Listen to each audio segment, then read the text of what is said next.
आप देख रहे हैं आंवला न्यूज। मुझे अफसोस इस बात का होता है कि एक तरफ तो हम गौ और गंगा के नाम पे हम राजनीति करते हैं, दूसरी तरफ हम इन्हीं गौ माताओं और गंगा के नाम पे राजनीति करके सर्वोत्तम पदों पे पहुंचते हैं। हम जब हमें वो सीट मिल जाती है, सर्वोत्तम पद हमें मिल जाते हैं, उसके बाद हम इन गौ माताओं को भूल जाते हैं। ये गौ माता हमारी भारत की शान है। नमस्कार, मैं योगेश, आंवला डिजिटल मीडिया, तीर्थनगरी ऋषिकेश, तीर्थनगरी जोंक, मुनिकीरेती और तपोवन ग्राम सभा से हम लोग यहाँ के जो है लोकल चैनल वाले हैं, वोकल फॉर लोकल के तहत आते हैं और अपनी खबरों को विस्तार से दिखाते हैं, जिससे सरकार को एक दिशा निर्देश मिल सके कि उस समस्या जो हमने दिखाई है उसका समाधान कैसे हो। ऐसे ही बहुत बड़ी विकराल समस्या हमारे इन क्षेत्रों में भी है, वो है गौवंश की, निराश्रित गौवंशों की समस्या है, जो आए दिन आपको सड़कों में घूमते हुए, विचरण करते हुए मिलते हैं। कभी दुर्घटनाओं के शिकार हो जाते हैं, कभी जो है उनको भोजन की व्यवस्था सुचारू रूप से नहीं हो पाती है। हमारी जो वर्तमान में राज्य सरकार है, केंद्र सरकार है, भाजपा की सरकार है, गौ, गंगा और श्री राम पर इन्होंने जो है राजनीति की, उसके नाम पर ये सत्ता पे आए और अब ज़रूरत है इन चीज़ों को, जिस विषय को लेकर ये सत्ता में आए थे, उन विषयों के जो है समस्याओं के समाधान पर भी कार्य करने की ज़रूरत है। और इन्हीं एक मुख्य विषय जो गौवंश से जुड़ा हुआ है, उस पर कुछ लोग यहाँ पे कार्य कर भी रहे हैं। उनमें से हैं श्री राम गोधाम सेवा समिति के जगदीश प्रसाद भट्ट जी। आज गोवर्धन दिवस है, आज गाय माता का दिवस है, गौवंशों का दिवस है, इसलिए आज इस शुभ अवसर पर हम जगदीश प्रसाद जी भट्ट जी से मिलने आए हैं और उन्हीं से जानेंगे कि इनके अंदर ये प्रेरणा कब से जगी और उनका क्या प्रयास है, ये सब जानेंगे। जगदीश जी बताइए। सबसे पहले तो इस विशेष पर्व पे, गोवर्धन पूजा के पर्व पे सारे देशवासियों को बधाई। और गौ माता के उसमें मेरा वैसे बचपन से ही रहा, मेरा गौ के प्रति, कोई भी पशु पक्षी हैं जैसे डॉग्स हैं, सबके प्रति रहा मेरा।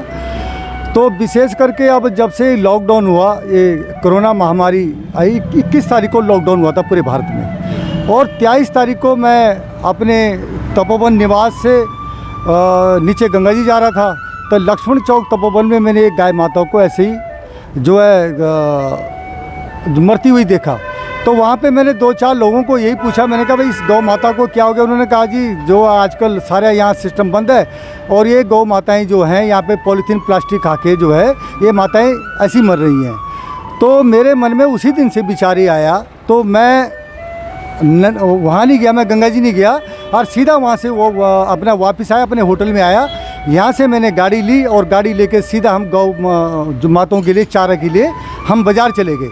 बाज़ार चले गए, वहाँ से हमने चारा चूरा लेके 23 तारीख से हमारा निरंतर जो है गौ माताओं के लिए हमारा जो है ये सेवाएं हमारी चल रही हैं। और आगे भी हमने यही संकल्प ले रखा है कि हम जब तक हमारे अंदर जीवन है तब तक हम इन गौ माताओं की रक्षा करेंगे। तो मैं विशेष करके मैं यही कहना चाहूँगा कि मेरे अकेले के प्रयास से नहीं होगा ये। देखो, हम रोज़ सवेरे 7:30 बजे से लेके तुम्हारा ये अपना चंद्रभागा पुल से लेकर गरुचट्टी तक गौ माताओं की सेवा करते हैं। करीबन 2200 के करीबन गाय हैं। और हमें केवल यहीं की गाय नहीं देखनी, हमें ऋषिकेश की गाय भी देखनी है, गुमानी वाला, श्यामपुर, मैं कहता हूँ पूरे भारतवर्ष की गाय देखनी है हमें। मुझे अफसोस इस बात का होता है कि एक तरफ तो हम गौ और गंगा के नाम पे हम राजनीति करते हैं, दूसरी तरफ हम इन्हीं गौ माताओं और गंगा के नाम पे राजनीति करके सर्वोत्तम पदों पे पहुंचते हैं। हम जब हमें वो सीट मिल जाती है, सर्वोत्तम पद हमें मिल जाते हैं, उसके बाद हम इन गौ माताओं को भूल जाते हैं। ये गौ माता हमारी भारत की शान है। हमारी चारों जो है, हमारे जो 4 वेद हैं, चारों वेदों की ज्ञाता है। भगवान कृष्ण जब साक्षात इन गौ माताओं की सेवा कर सकते थे, उन्होंने की है सेवा, तो हम लोग क्या हैं? हम तो इस कलयुग को जो है मानव हैं। हमारी भारत सरकार को सोचना चाहिए, स्टेट गवर्नमेंट को सोचना चाहिए कि हमारी ये वो शक्ति थी और वो शक्ति आज हमारी ऐसी दर एक रोटी के लिए मोहताज हैं। इनके लिए एक इंतजाम होना चाहिए, इनके लिए एक सिस्टम बनना चाहिए, इनके लिए सरकारों की तरफ से एक ऐसा अस्थाई इनके लिए जो है गौधाम का एक स्थान बनना चाहिए, जहाँ जाके हम इन गौ माताओं की रक्षा करें। जी। आपकी सरकार से क्या डिमांड है, मतलब सरकार क्या करे ऐसा कि जो है इनका संरक्षण भी हो जाए, संवर्धन भी हो जाए और इनका उचित पालन पोषण भी हो जाए? सरकार ऐसा क्या प्रयास करे? देखो जी, मैं सबसे पहले तो ये कहता हूँ कि इस समय जो है सेंटर में भी भारत सरकार जो उसमें भी भारतीय जनता पार्टी है और स्टेटों में भी भारतीय जनता पार्टी है।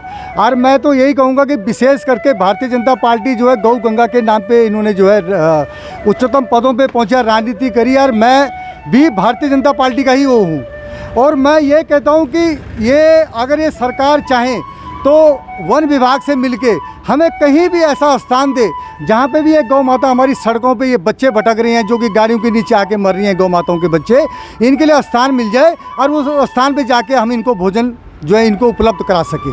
ये हर जगह तो आप नहीं करवा पाएंगे, तो इनके लिए ऐसा क्या बजट का प्रावधान हो, कुछ ऐसा आपने विचार किया है? देखो जी, अभी तक तो हमारा जो ये इसका गौ माताओं के लिए भोजन के बजट चल रहा हमारा अपना ही निजी खर्चों में चल रहा है। ऐसे कोई लोग जो आते हैं, ऐसे लोग आते हैं जो श्रद्धालु हैं, गौ भक्त हैं, वो भी कुछ आके हमें दान दे जाते हैं।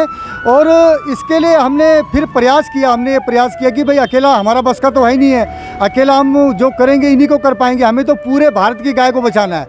हमने उसके लिए जो है एक संस्था बनाई है, श्री राम गोधाम सेवा समिति बनाई है और उसके लिए हमने 12 बीघा पे हमारा इस समय जो है निर्माण जो है हमारा रानी पोखरी में चल रहा है और जितनी भी गाय हैं हम वहाँ पे व्यवस्था, पर उससे भी नहीं होगा।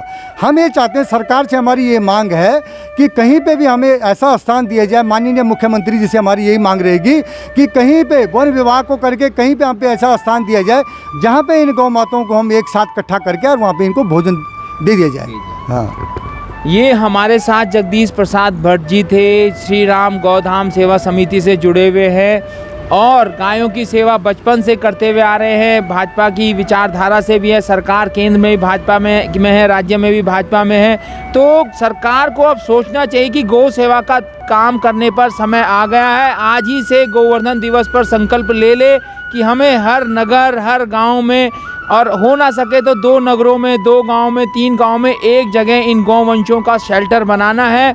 उसके लिए उचित व्यवस्था, उचित बजट की भी व्यवस्था करना है। नहीं कर सकते तो जो सेवा समिति सेवा में लगी हुई है, गौ सेवा में लगी हुई है, उनके लिए व्यवस्था उपलब्ध करवाएं, ज़मीन उपलब्ध कराएं, उनके लिए बजट की व्यवस्था करें, तो वो अपने आप उनको करेंगे। इसी तरीके से गौवंश का हम लोग पालन पोषण और संवर्धन कर सकते हैं। मैं अपने सहयोगी दिवाकर के साथ योगेश आंवला, डिजिटल मीडिया, तीर्थ नगरी ऋषिकेश, जोंक, तपोवन, मुनिकीरेती, देवभूमि उत्तराखंड।